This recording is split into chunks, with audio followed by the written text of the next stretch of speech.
High বন্ধুরা, কেমন আছো সবাই? দেখো আজকে আমাদের বাড়িতে ঠাকুর আসছে, মানে আমাদের বলতে কাকুদের বাড়িতে।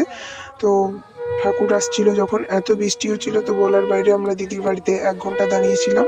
তারপরে ঠাকুরকে ছাতা মাথায় দিয়ে আনা হয়েছে বৃষ্টিটা একটু কমে যেতে।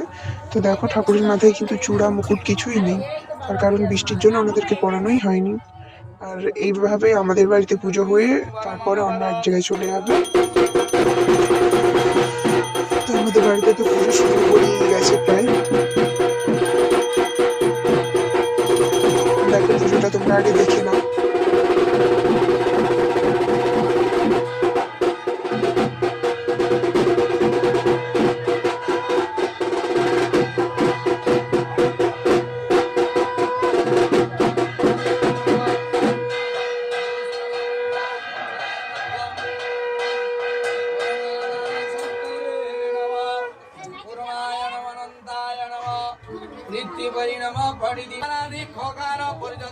চলো পুজো তো প্রায় শেষ, এবার আমাদের বাড়িতে দেখা হবে।